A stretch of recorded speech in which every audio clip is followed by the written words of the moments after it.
तो आज का हमारा टॉपिक है कि किस तरह से हम किसान अकाउंटिंग सॉफ्टवेयर में जीएसटी रिपोर्ट जनरेट कर सकते हैं। तो सबसे पहले हम जीएसटी रजिस्ट्रेशन के टाइप समझ लेते हैं। जीएसटी रजिस्ट्रेशन के दो टाइप है, रेगुलर एंड कंपोजिशन।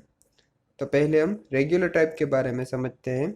तो रेगुलर जीएसटी रिपोर्ट में भी चार अलग अलग रिपोर्ट दिए हुए हैं, जैसे कि GSTR 1, GSTR 2, GSTR 3B and GSTR 9। तो अब हम एक एक करके रिपोर्ट के बारे में समझते हैं। तो सबसे पहले हम GSTR 3B रिपोर्ट के बारे में समझते हैं।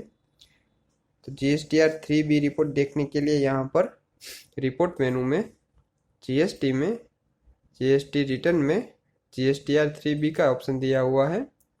तो आपको यहाँ पर डेट की रेंज एंटर करनी होगी कि आप कौन सी डेट से लेकर किस डेट तक का रिपोर्ट देखना चाहते हो।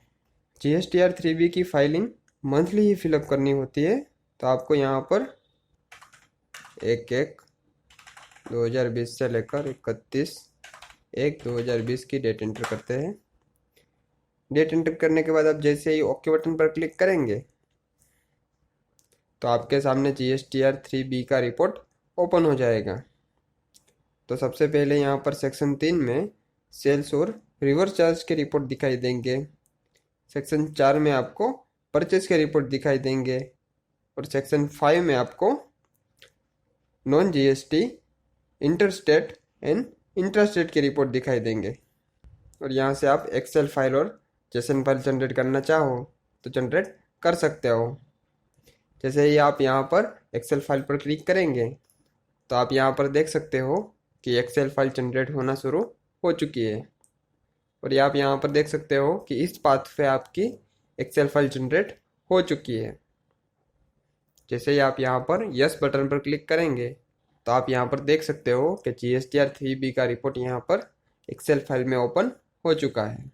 उसी तरह से आप जेसन फाइल को जनरेट करना चाहते हो तो यहाँ से जेसन फाइल पर क्लिक करना है और यहाँ पे आप देख सकते हो कि इस पाथ पे आपकी जेसन फाइल जनरेट हो चुकी है।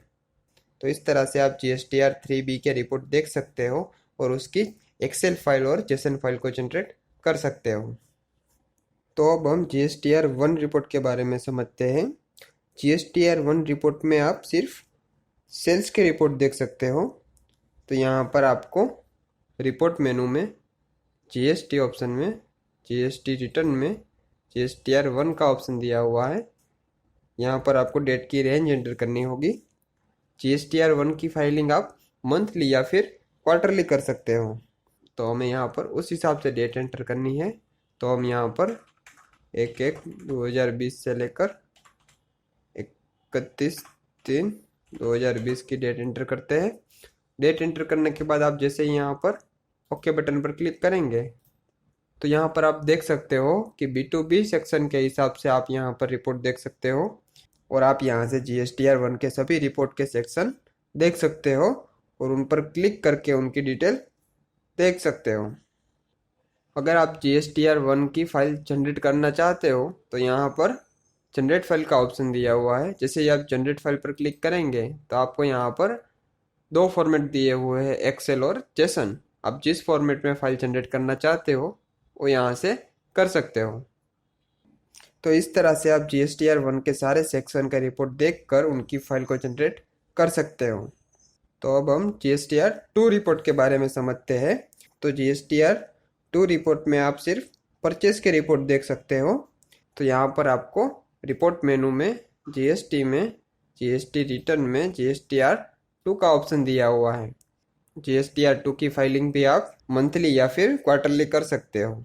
तो यहाँ पर हम 1/1/2020 से लेकर 31/3/2020 की डेट एंटर करके ओके बटन पर क्लिक करेंगे तो आप यहाँ पर देख सकते हो कि B2B सेक्शन के हिसाब से रिपोर्ट दिखाई दे रहा है।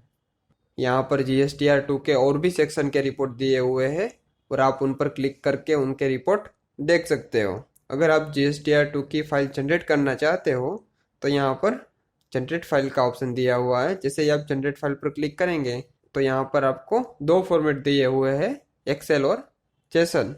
आप जिस फॉर्मेट में फाइल जनरेट करना चाहते हो उस फॉर्मेट में फाइल जनरेट कर सकते हो। तो इस तरह से आप GSTR के सारे सेक्शन का रिपोर्ट देखकर उनकी फाइल को जनरेट कर सकते हो। तो अब हम GSTR 9 रिपोर्ट के बारे में समझते हैं। तो यहाँ पर हम रिपोर्ट मेनू में GST ऑप्शन में GST रिटर्न में GSTR 9 का ऑप्शन दिया हुआ है। यहाँ पर आपको डेट की रेंज एंटर करनी होगी। GSTR 9 की फाइलिंग ईयरली ही करनी होती है। तो यहाँ पर हम 1/4/2019 से लेके 31/3/2020 की डेट एंटर करके ओके बटन पर क्लिक करेंगे। तो यहाँ पर आप पूरे वर्ष का सेल परचेज रिपोर्ट की डिटेल्स देख सकते हैं। अगर आप GSTR 9 की फाइल जनरेट करना चाहते हो तो यहाँ पर जनरेट फाइल का ऑप्शन दिया हुआ है। यहाँ से आप सिर्फ एक्सेल फाइल ही जनरेट कर सकते हो। तो इस तरह से हम GSTR 9 के रिपोर्ट देख सकते हैं और उसकी एक्सेल फाइल जनरेट कर सकते हैं। तो ये सभी रिपोर्ट हमने रेगुलर टाइप के देखे। अब हम कंपोजिशन टाइप के बारे में समझते हैं। कंपोजिशन टाइप में भी दो GST के रिपोर्ट दिए हुए हैं। पहला GSTR 4 एंड दूसरा GSTR 9। तो हम GSTR 4 रिपोर्ट के बारे में समझते हैं। तो यहाँ पर हमें रिपोर्ट मेनू में GST में GST रिटर्न में GSTR 4 का ऑप्शन दिया हुआ है। यहाँ पर हमें डेट की रेंज एंटर करनी होगी। तो GSTR 4 की फाइलिंग हमेशा क्वार्टरली ही करनी होती है। तो यहाँ पर हम उस हिसाब से डेट एंटर करेंगे, जैसे कि 1/1/2020 से 31/3/2020 तक। और यहाँ से जैसे ही ओके बटन पर क्लिक करेंगे तो यहाँ से डायरेक्ट हमारी एक्सेल फाइल जनरेट होना शुरू हो जाएगी। और आप यहाँ पर देख सकते हो कि इस पाथ पे हमारी फाइल जनरेट हो गई है।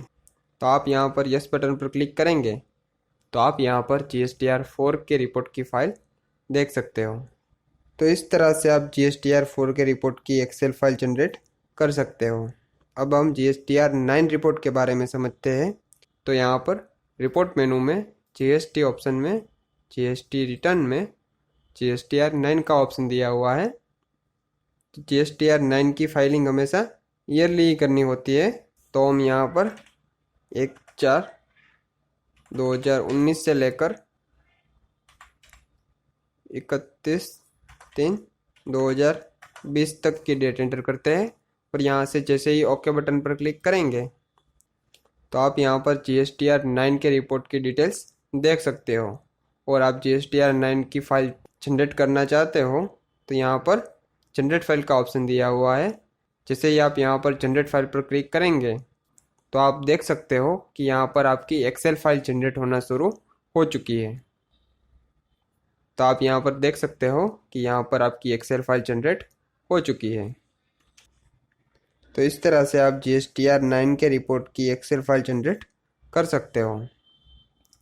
तो इस तरह से हम GST रिपोर्ट में रेगुलर टाइप और कंपोजिशन टाइप के दोनों रिपोर्ट देख सकते हैं और उनकी फाइल को जनरेट कर सकते हैं।